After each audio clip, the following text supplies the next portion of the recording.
저희가 준비한 3위고요. 어제 저희가 민주당이 텃밭인 호남에서부터도 친명과 비명 간에 갈라치기 하는 거 아니냐, 친명팔이 멈추라, 이런 반발이 나왔다는 얘기를 전해드렸었는데 이게 단순히 호남만의 문제는 아닐 것 같습니다.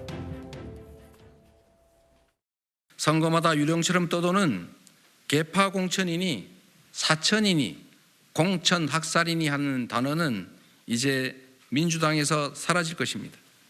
공천 시스템이라고 하는 것은 역시 민주주의를 실천하기 위한 가장 중요한 과정으로 생각이 됩니다. 누구나 수긍하는 합리적인 그리고 투명한 공천 시스템을 갖추는 일이 매우 중요한 과제라고 생각이 됩니다. 지역구를 놓고 친명, 거기다가 비명. 여론조사 꽃에서는 자객으로 온 사람들하고 현역하고 같이 붙여가지고 여론조사를 돌리는데 거기 보면 현역들이 다 져요. 저만 이겼습니다. 이런 식으로 어쨌든 총선을 앞두고 조금이라도 대표에게 쓴소리하거나 좀 다른 목소리를 내면은 그냥 너는 역적, 너는 수박, 그런 분위기가 지금 꽉 차 있는 거죠.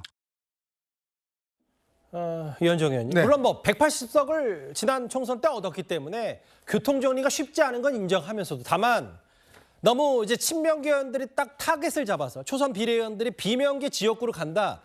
이게 이제 앞으로의 그 여러 문제 소지와 혹은 이제 전쟁이 될 수 있는 가능성, 이런 얘기들이 많이 나오고 있어요. 그렇죠. 뭐 좀 전에 조홍천 의원이 이야기했던 여론사 꽃은 김어준 씨가 운영하는 여론조사 회사입니다. 여기서 보면 최근에 그 친명과 비명 이렇게 현역 의원 있는 비명 지역에 친명계 한 명을 이렇게 붙여서 여론조사를 꽤 많이 하더라고요. 그걸 계속적으로 이제 본인들이 아마 선전을 하는데 결국 뭐 뚜렷한 메시지가 있는 거 아니겠습니까? 민주당의 구조가 일단 이렇게 싸움이 될 수밖에 없는 게 너무 사실은 솔직히 지역구 의원이 많습니다.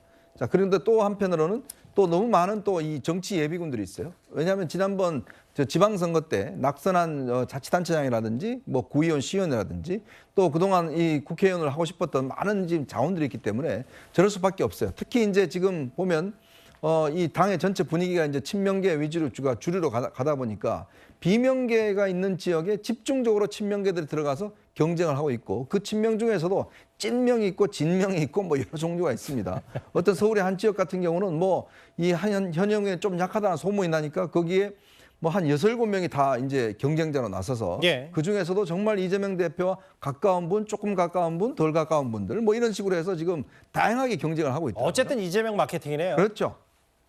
다 동일합니다. 이재명 대표와 가깝다는 건데 얼마나 가까우냐. 그래서 최근에 이야기를 들어보니까 더민주혁신회의 같은 경우도 그 중에서도 더 친명인 사람들끼리만 또 별도의 모임을 만들었어요. 잠시만요. 더민주혁신회라는 게 이제 이른바 친명 원외 조직 말씀하시는 거죠? 그런데 거기서 또 더 친명인 조직을 따로 만들어서 또 그 내분이 또 일어났더라고요. 아마 이게 이 교통 정리가 쉽지 않을 겁니다. 왜냐하면 워낙에 이게 경쟁자들이 많기 때문에 아마 이재명 대표 입장에서도 상당히 곤혹스러울 겁니다. 사실 보시는 자막처럼 텃밭인 호남에서조차 이렇게 이용빈 의원도 어제 저희가 전해드렸다시피 단식 때 이재명 대표의 주치의로도 잘 알려져 있는데 이런 행동 말라는 것이 지도부의 권고였는데 이렇게 12명 명단 돌리면서 이 사람들 이재명 대표가 가까우니까 힘 실어줘야 된다, 이런 취지 볼멘 목소리 나왔는데 다음 화면을 보겠습니다.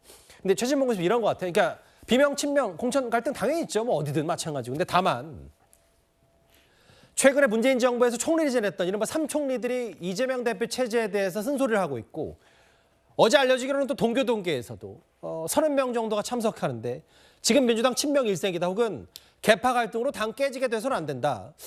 뭔가 좀 문제가 있는 모양이긴 합니다. 그러니까 친명, 비명으로 나누는데 요즘은요 대부분의 사람들이 본인들 친명이라 그래요. 비명이라는 사람 거의 없어요. 네 분 빼고는.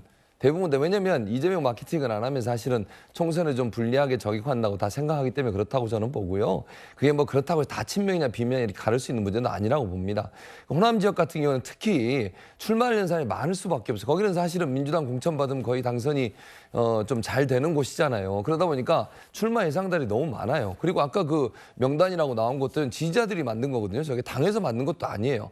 지지자들을 볼 때 본인들이 설마 당에서 만들었겠습니까? 그러니까요. 그러니까 지지자 저 화면도 것도 사실은 이제 지지자들이 본인들이 만드신 건데 잘 모르겠어요. 저는 게 친명, 비명으로 나눠지는 게 맞는 건지. 그리고 이재명 대표도 사실 그런 부분에서 경계를 했고 공천은 공정하게 해야 되는 거예요. 시스템으로. 누가 가까우니까 되고 안 되고 이런 부분 하면 안 된다고 저는 보고요. 예. 이재명 대표도 그렇게 하지 않을 거라고 저는 생각하기 때문에 물론 뭐 당선을 위해서 본인들이 친명 마케팅하는 것은 뭐 이해는 합니다만 그것이 너무 앞세워지면 공천의 공정성을 흐트릴 수 있다는 점도 기억해서 그런 부분들을 너무 앞세기보다 본인의 능력과 실력을 잘 발휘하고 알릴 예. 수 있는 기회를 가졌으면 좋겠습니다. 이른바 삼총리 말고도 동교 원로들까지 나서서 지금 민주당 너무 이재명 대표 일색으로만 꾸려지는 거 아니냐, 공천장도 뭐 이런저런 잡음들이 나오는 것 같은데요. 저희가 길지 않게 만나봤습니다.